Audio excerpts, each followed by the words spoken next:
Assalamualaikum warahmatullahi wabarakatuh. Selamat datang kepada anda semua ke channel Jejak Alam Misteri bersama dengan saya Ustaz Tabib Ali. Wow, agak lama juga kita tidak bersama ya.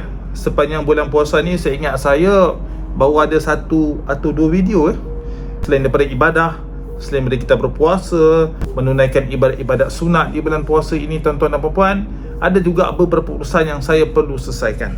Alhamdulillah, kita meraihkan hari kemenangan ini bersama-sama dalam suasana yang bebas, merdeka, aman, bahagia. Alhamdulillah wa syukurillah, terima kasih ya Allah.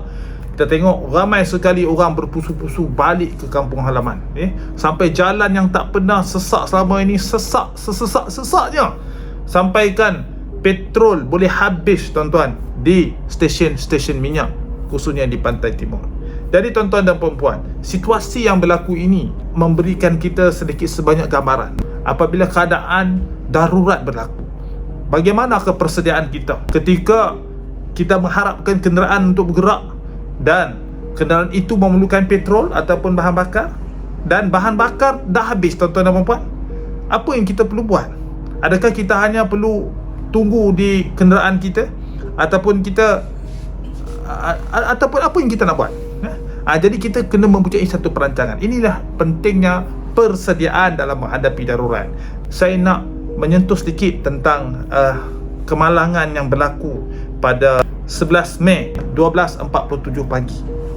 Jadi kemalangan ini telah melibatkan sebuah kereta yang dinaiki oleh 5 orang sekawan, yang mana kenderaan mereka ini telah dilanggar daripada arah belakang, lalu menyebabkan letusan ataupun kebakaran yang telah menyebabkan kereta mereka naiki itu hangus terbakar, dan keadaan jenazah juga rentung terbakar. Kita ucapkan takziah kepada kaum keluarga yang kehilangan anak. Ya, takdir tetap takdir. Apa yang berlaku pasti akan berlaku. Tinggal kita ni, kita sebagai manusia yang mempunyai akal fikiran, kita boleh membuat sedikit kajian. Tuan-tuan, ketika kemalangan ini berlaku 12.47 pagi, pada siangnya tuan-tuan, lebih kurang dalam jam 3 atau ke 4 petang, saya telah menggunakan laluan yang sama, iaitu saya daripada utara, iaitu daripada Alostar menuju ke selatan. Saya melihat, tuan-tuan, sepanjang perjalanan highway Lebuh Raya itu, sehinggalah nak masuk ke Perak, tuan-tuan, trafik yang lancar ni tiba-tiba menjadi perlahan. Sampainya ada ketika ni kita terpaksa menggunakan brek kecemasan. Jadi saya pun tertanya-tanya dah, tuan-tuan, apa yang berlaku? Adakah berlaku kemalangan ke, berlaku nak baik pulih jalan ke? Apabila kenderaan saya dah sampai di mana ada kon yang diletakkan di lorong kanan, sepanjang perjalanan tu saya pun nak baiki jalan. Okey, tak apa. Jadi kami pun ramai-ramai ni pengguna jalan raya pada waktu itu, lebih kurang 2-3 petang itu, duduk di lorong tengah dan di lorong yang paling kiri. Jadi lorong paling kanan tu dah ditutup sepenuhnya dengan kon keselamatan. Jadi tak apa, kenderaan tetap bergerak ke depan. Pada masa sama, saya cuba juga melihat ke sebelah kanan, bahagian yang ke letak kon tu. Saya tengok tak ada pun jalan yang terkopik ataupun jentera berat digunakan untuk menurak jalan dan sebagainya. Sampailah pengakhiran kon tersebut, tak ada apa-apa pun yang dilakukan atau berlaku di kawasan yang telah diletakkan kon. Jadi saya pun pelik juga, kan? Jadi okey, tak apa, teruskan perjalanan lagi. Kurang 30-40 minit ke depan, sekali lagi trafik sesak. Bila saya tengok, keadaan yang sama juga. Ada kon keselamatan yang diletakkan di lorong yang paling kanan, dan saya pun nak tahu apakah yang berlaku di dalam kawasan yang telah diletakkan kon tersebut. Dan sama juga seperti tadi, tak ada apa-apa yang dibuat. Jadi saya pun dengan orang rumah pun kata, apa tujuan mereka meletakkan kon? Kalaulah andai katanya ketika saya, pengguna lebuh raya yang lain, melalui kawasan tersebut yang telah diletakkan kon itu, ditakdirkan ketika itu baru diletakkan, nak buat turap jalan ke. Jadi kenapa terlalu awal? Ini persoalan saya, terlalu awal. Jarak kon tu dan letak tu jauh, tuan-tuan. memang agak jauh. Saya rasa lebih 1 kilometer. Saya sebagai pengguna lebuh raya, saya tertanya-tanya kenapa kon dia letakkan terlebih awal, menyebabkan kesesakan, trafik yang lancar tiba-tiba menjadi perlahan, macet, dan ada ketikanya kita terpaksa menggunakan brek kecemasan. Ya, kita fikir dalam ribuan kenderaan yang berada pada lebuh raya pada masa yang sama mempunyai brek yang baik, brake pad, cengkaman brake yang bagus, tapi kita tak tahu tuan-tuan, dalam ribuan kenderaan tu mungkin ada kenderaan yang tidak mempunyai sistem brake yang baik, iaitu ketika mereka melalui lebuh raya yang sama berhampiran dengan terowong Benora, dan ketika itulah jalan yang lancar menjadi mengecil kerana ada kon-kon keselamatan, dan satu ketika kenderaan semua berhenti tuan-tuan, dan kenderaan yang dinaiki oleh 5 orang sahabat ni pun berhenti juga. Alhamdulillah tidak ada masalah. Tetapi malangnya ada sebuah kenderaan di belakang lagi, iaitu sebuah lori yang dikatakan mempunyai muatan besi yang sangat berat.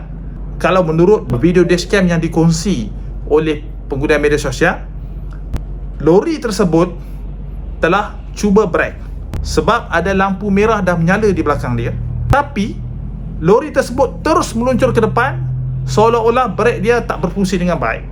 Lalu telah berlaku pelanggaran dengan kenderaan yang dinaiki oleh 5 orang sahabat ini tadi.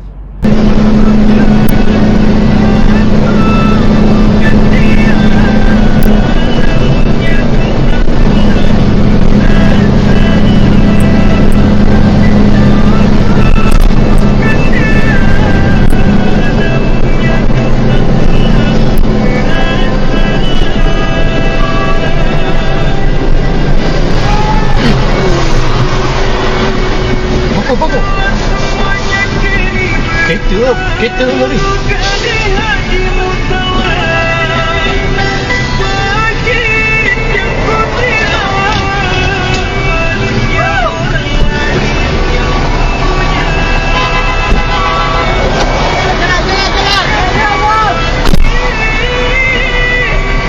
Bakar.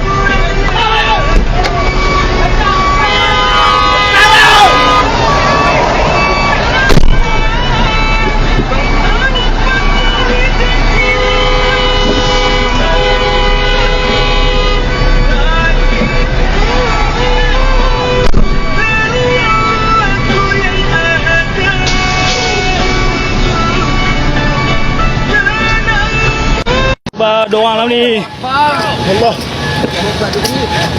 Depan tu pergi jalan terus tu. Allah Akbar. Lari. Lori ni keluar. Okey dah keluar. Kau accident. Lori langgar kereta, kepit, ada orang lah kereta. 5 kilo isi Kuala Kangsar. Bawah lori tu ada kereta satu family Honda City bakar. 5 kilo isi Kuala Kangsar. Kalau anda boleh dengar video tersebut, ada bunyi jeritan.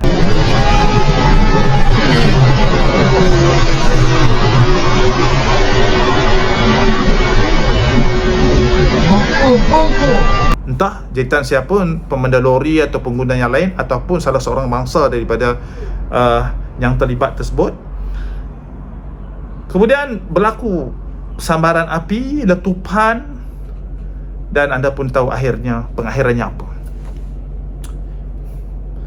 Tuan-tuan dan puan-puan, lebuh raya yang menuju ke Terowong Menora ini, kita tahu kawasan dia berbukit. Ada waktu ketikanya mendaki, ada ketikanya menurun. Jadi kita harus menjaga brake supaya ia berfungsi dengan baik. Dan kita amat kesal kerana lori tersebut tidak mempunyai sistem brake yang baik. Akhirnya telah mengorbankan 5 orang anak muda. Kesemua daripada mereka itu adalah pelajar di pusat pengajian tinggi. Jadi satu kerugian modal insan yang sangat dikesalkan tuan-tuan dan puan-puan. Tuan-tuan, mari kita tengok balik fakta secara spiritual. Sebagaimana saya telah beritahu di dalam video saya sebelum ini, pada saat jam 12.30 malam sehingga jam 2 pagi, ketika ini tuan-tuan dan puan-puan, portal alam sebelah ataupun alam ghaib, alam yang kasat mata ni tuan-tuan terbuka. boleh berlaku pelbagai keadaan yang akan mewujudkan sama ada halusinasi, bayangan atau penjelmaan-penjelmaan di kawasan-kawasan yang tertentu. Dan kita tahu lebuh raya Utara Selatan Plus, termasuk juga lebuh raya yang menuju ke Terowong Menora sebelum atau selepasnya, dikelilingi oleh bukit, hutan bakau. Saya tak tahu sama ada anda pernah mempunyai pengalaman ataupun tidak dengar cerita-cerita orang yang pernah menggunakan lebuh raya Plus ni, berbagai-bagai cerita lah.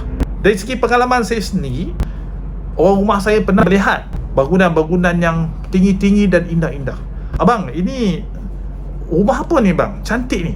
Saya kata pada dia, bangunan apa yang ada dalam hutan ni?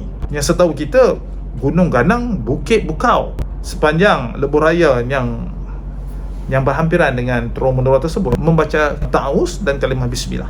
Dan saya urut belakang leher isteri saya, dan alhamdulillah isteri saya kemarin nombor, dia gosok-gosokkan mata dia dan okey. Dan perkara ini berlaku lebih kurang jam 1 pagi. Dan saya rasa anda juga punya pengalaman yang lebih kurang sama kan. Perkara-perkara gaib ataupun gangguan-gangguan halusinasi, visualisasi yang berasal daripada makhluk-makhluk gaib ini ataupun alam-alam gaib ini berlaku dalam jangka waktu yang saya sebutkan tadi, 12 antara jam 1 pagi. Jadi bila kata kemalangan itu berlaku pada 12.47 pagi, iaitu pada, kalau kata ikutkan jam kita, kalau dah jam 12.47 pagi, itu bermaksud 12 Mei lah. Walaupun dalam video tersebut kita dapat lihat pemandu lori tersebut cuba brake dan brake-nya itu tidak berfungsi. Berkemungkinan tidak berlaku apa-apa visualisasi, halusinasi atau gangguan penjelmaan pada pemandu bas tersebut. Tapi saya risaukan tuan-tuan dan puan, terdapat gangguan daripada makhluk gaib yang mengganggu fungsi brake kenderaan tersebut. Jadi kalau saya cakap macam ni, mungkin orang kata mustahil, jangan buat cerita lah, apalah. Tidak, saya tidak buat cerita tuan-tuan. Tuan-tuan boleh kaji pengalaman sendiri atau kemalangan yang buruk sebelum ini pernah berlaku, yang mana kenderaan kita daripada berfungsi tidak berfungsi. Tuan-tuan tentu pernah membaca cerita-cerita di mana hamba Allah ni dia memandu kereta, bila dia lalu di kawasan yang tak ada orang, sepi, senyap sunyi, pada waktu yang ketika portal alam gaib terbuka, makhluk gaib pun mungkin ada berkeliaran, berdekatan dan sebagainya, tiba-tiba kenderaannya menjadi berat. Dan lebih teruk lagi, kenderaan tu bukan saja menjadi berat, malah enjinnya boleh jadi rosak dan mati di tengah jalan. Ada juga yang cuba berjalan dalam keadaan kenderaan yang berat tersebut, dia rasa macam keretanya membawa beban yang berat, bila dia lihat di belakang rupanya dibawa benda itulah. Ada sampai ditinggalkan batu nisan, tanah kubur. Perkara-perkara ini tidak mustahil boleh berlaku pada kita semua sebagai pengguna lebuh raya atau pengguna jalan raya di mana-mana saja. Apakah petua ataupun cara yang kita boleh elakkan daripada kita mengalami situasi seperti kenderaan rosak, tak berfungsi, penjelmaan-penjelmaan, selain daripada kita membaca doa menaiki kenderaan, kita membaca doa sebelum kita keluar daripada rumah, malah kita jangan lupa 4 ayat terakhir daripada surah Al-Buruj. A'udzubillahi minasyaitanirrajim. Bismillahirrahmanirrahim. Balil ladzina kafaru fi takhzib wallahu min waraihim muhit. Bal huwa Qur'anun Majid fi lauhim mahfuz. 4 ayat yang terakhir daripada surah Al-Buruj ini tuan-tuan baca sebelum tuan-tuan meneruskan perjalanan, ataupun tuan-tuan juga boleh baca kalau tuan-tuan rasa masa memandu ni tiba-tiba mengantuk amat sangat, baca ayat tersebut. Ataupun tuan-tuan berhenti kat perhentian mana-mana, tuan-tuan nak memulakan perjalanan semula, tuan-tuan baca 4 ayat tersebut. 4 ayat terakhir surah Al-Buruj ini pernah dipesan oleh guru saya, kalau masuk hutan pun kita boleh baca ayat ni. Andai kata kita diserang oleh babi hutan, kita baca 4 ayat terakhir ini. Mengikut pengalaman guru saya, babi hutan tersebut tidak dapat menyondol dia. Sebaliknya, babi hutan tersebut mengelilingi guru saya berkah dengan membaca ayat balil ladzina kafaru fi takhzib wallahu min waraihim muhit bal huwa Qur'anun Majid fi lauhin mahfuz. Panduan ini untuk orang Islam sajalah. Tapi kalau bagi non-Muslim, anda boleh membaca doa-doa yang sesuai dengan kepercayaan dan agama anda. Bukan saja kita baca doa itu, kita baca sebelum memulakan perjalanan, malahan semasa kita dalam perjalanan kita boleh baca. Jangan biarkan fikiran kita menerawang dan sebagainya. Kalau kita rasa letih dan penat, kita boleh berhenti sekejap. Pada waktu itu kita boleh refresh diri kita dengan minum kopi, dengan makan buah, dan kita sebagai orang Islam, kita membacakan doa dan beberapa potong ayat Al-Quran. Mudah-mudahan tuan-tuan, panduan ini dapat bermanfaat bagi anda. Konsep yang sama. Anda kata kita bawa kereta, kita dah baca ayat ni, Allah nak melindungi kita menerusi wasilah pembacaan ayat tersebut. Makanya kalau adalah kenderaan yang tak berfungsi brek dia dekat belakang kita, dia akan tersekat dan terhenti. Ini saya cakap pengalaman saya sendiri, tuan-tuan. Pengalaman saya sendiri. Tapi saya tak naik kenderaan, saya berjalan. Saya berjalan di sebuah stesen bas di Sungai Petani, nak menaiki bas lah. Dan saya tak sedar ketika saya melalui sebuah bas yang sudah pun dihidupkan enjin. Rupanya pemandu tu tertekan gear ke apa, saya tak pasti. Yang pasti basnya bergerak ke depan dalam keadaan yang agak laju, dan ketika itu saya berada di hadapan bas dan dia langgar bahu saya, tuan-tuan. Dan sebab tu dia langgar bahu ni, saya tergerak ke sebelah kanan. Bas tersebut berenjut, tuan-tuan, sebab inersia. Jadi saya pun pergi jumpa pemandu bas tu. Pemandu bas tu dia angkat tangan, dia kata saya minta maaf. Dia cakap dengan saya, awak baca ayat apa? Sebab apa bang? Saya tanya. Sebab masa saya terlanggar awak tu, bas tersebut dia bergerak ke depan dan terhenti. Dan masa terhenti tu dia tak tekan brek, dia macam berhenti sendiri. Jadi itu pengalaman saya. Ketika itu saya pun sudah mengamalkan 4 ayat tahiyyat daripada surah Al-Buruj. Sebab saya masuk hutan, saya mendaki, suka pergi duduk di kaki Gunung Jerai, pergi ke kebun, bersihkan kebun orang yang ada dekat kaki Gunung Jerai tersebut. Jadi ada kali saya pakai ayat ni. Maksudnya saya beramal, saya baca, dan tekad kita baca ayat ni, kita gantung hati kita kepada Allah. Allah yang melindungi kita. Anda boleh amalkan, silakan. Tapi kalau anda nak amalkan yang lebih detail, keilmuan hikmah yang lebih khusus, anda kena daftar sebagaimana di bawah description ni. Gemlengan Super Spiritual di Gunung Jerai. Pada 27 Mei sehingga 29 Mei saya akan buat satu program pengisian ilmu hikmah, iaitu bagaimanakah kita dapat memanfaatkan ainul basirah kita dalam kita menghadapi kehidupan yang serba memungkinkan ini. Kita boleh menggunakan ainul basirah kita untuk kita mendapatkan ilham, untuk kita memilih sesuatu, sama ada kita nak keluar ataupun kita berdiam, sama ada kita nak bergerak ke mana-mana ataupun kita nak mengambil keputusan tentang apapun, kita menggunakan ainul basirah kita. Yang penting kita selamat dan kita mendapat kemudahan dan keselamatan daripada Allah. Jom, kalau anda nak daftar, anda boleh dapat lengkap lagi apakah amalan-amalan ulama-ulama dulu, orang tua dulu dalam menjaga keselamatan dan keharmonian mereka dengan alam ini. Okey, setakat itu saya video kali ini. Terima kasih, kita jumpa lagi. Harap maaf terkasar bahasa, tersilap memilih kata. Sebenar bulan Syawal ni tak terlambat rasanya. Saya mengucapkan selamat hari raya, maaf zahir batin. Kita jumpa lagi dalam video seterusnya. Assalamualaikum warahmatullahi wabarakatuh.